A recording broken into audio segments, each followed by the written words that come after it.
What's up, guys? Welcome back to another video. Today we are going to be making some Sopapilla Cheesecake. Yeah, you might be thinking to yourself, what the heck is Sopapilla Cheesecake? And I couldn't tell you.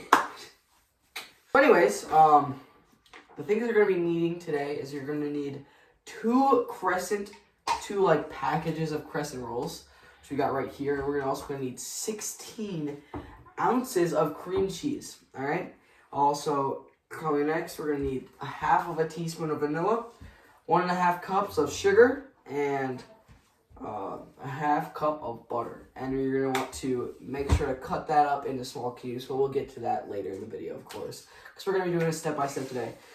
And then there's going to be a little topping. It's going to be some cinnamon sugar. And if you don't know how to make cinnamon sugar, you're just going to add some cinnamon and some sugar together. But you want about, if I had to make a rough guess, 2 teaspoons of cinnamon and a half cup of sugar is like a good little margarine. I don't know what the word is.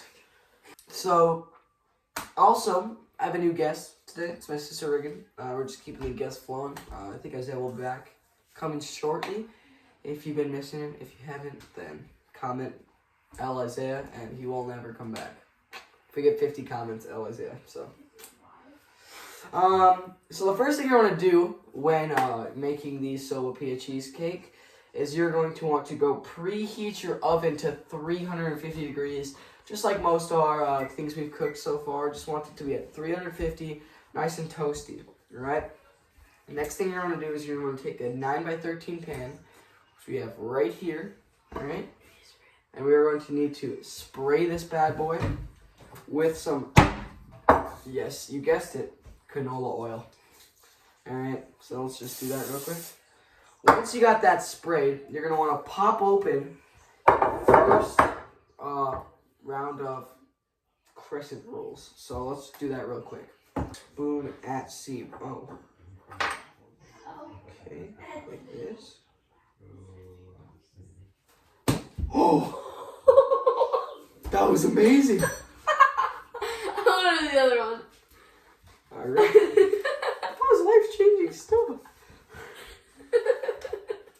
All right, so, anyways, you're gonna want to take your can thingy out of here, and you're gonna lay it down on your sprayed pan here, and you're gonna want to. I think it says to unroll that, and you're going to want to roll it out there, so it's just a flat layer on the bottom. Alright guys, so now that we've rolled it all out, it's just going to look like this. You may have some extras left over, so you can do with that as what you want, but yeah, we did have some extra, that's what I'm trying to say. So, next thing we're going to do is we're going to take our cream cheese here, and you're going to need 16 ounces of this. And we're going to bring it over here to our mixer. Yep, the artisan is back. Again, guys, every time we mix something, we're going to basically be using the artisan.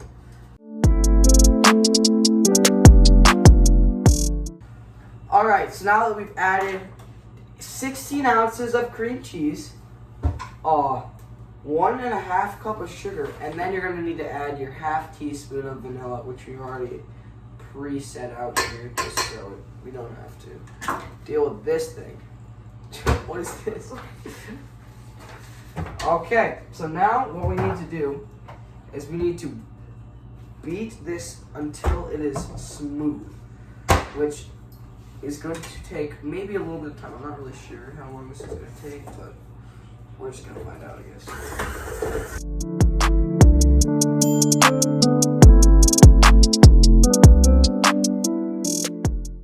Alright, so now that we've done all this, you might need to rubber scraper this, but the next thing we are going to do, Reagan, tell us what the next thing we're going to do is. Okay, so the next thing we're going to do is spread cream cheese mixture over the crescent rolls in the pan. We're going to take this, and we're going to spread it out all along this, so it's like a nice flat layer with our rubber scraper here. I don't know, there's probably a better tool to use, but I like the rubber scraper, so So I'm gonna fast forward through this so you don't have to watch me, so you don't doesn't take like 20 minutes of your life just watching me spread cream cheese.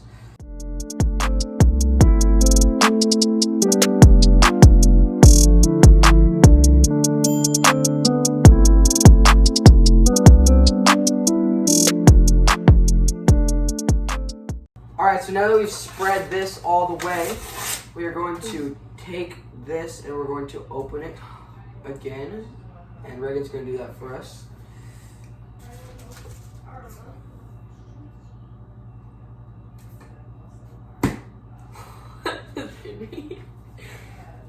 Alright, so now we're going to take this all out.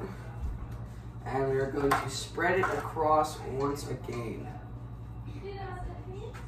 Alright, so now that we've got our thing laid out good and sweet, we are going to need to place our cinnamon sugar, just layer that on the top there. So it's a nice little layer of cinny sugar, that's what I like to call it. Alright, so now that you've got our layer down, we are going to need to dice this butter in here. So this is going to be a very important step. So we're going to just open this up here, this butter on our cutting board. And you're just going to want to cut it into small cubes. Not super small, but small. So Reagan's going to do that for me, but I'm just going to show you guys real quick how you're going to do it on this little cube. So basically, you're going to take it, right? You're going to cut it into like this big of slices. Alright? So about yay big. If you're watching with me here, yay big. Alright? So this thick, alright? And then you're just going to want to cut down this side, like right here in the middle, alright?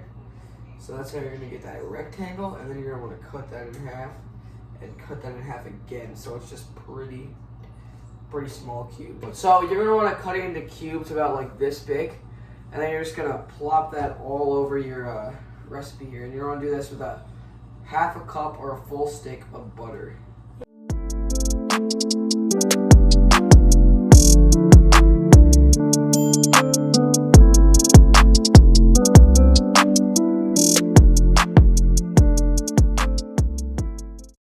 So now that we have it all evenly spread out, we are going to put this into the oven for about 25 minutes here or there.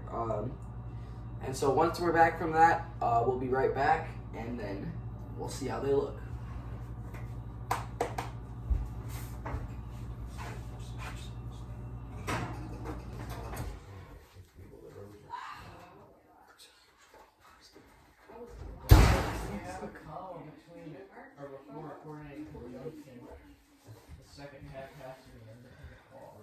Alright, so once your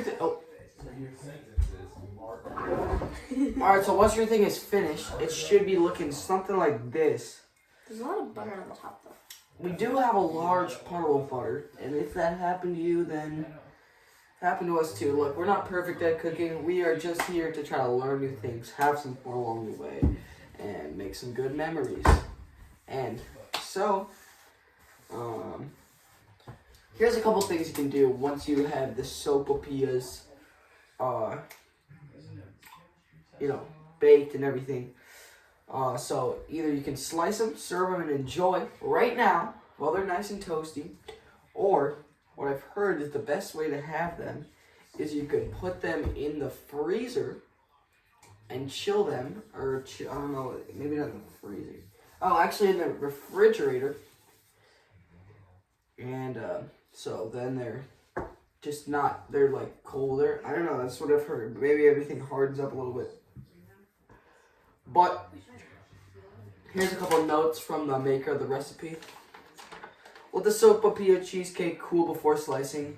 This will make it easier to slice and will turn out into prettier bars. So if you want that, if you're trying to get for that aesthetic look, you really are going to want to make sure you chill this. Anyways, so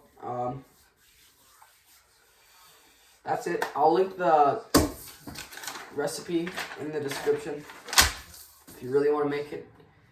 Or you can just follow along with me, which you maybe have been doing if you've been watching this whole video. So, thank you guys for watching, and we will get a clip of us eating, and then we'll do the outro. So. Alright guys, so now it is a new day. That's why we changed clothes. We let our sopapillas cool overnight. And now we're going to eat them. Alright, so now we got our sopapillas here. And let's eat.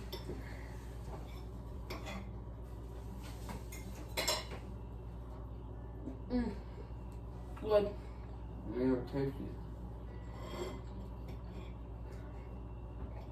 I think they're better cold than they would have been hot. Guess we'll never know. Alright. Thank you guys for watching, and hope you enjoyed the video. See you again next time.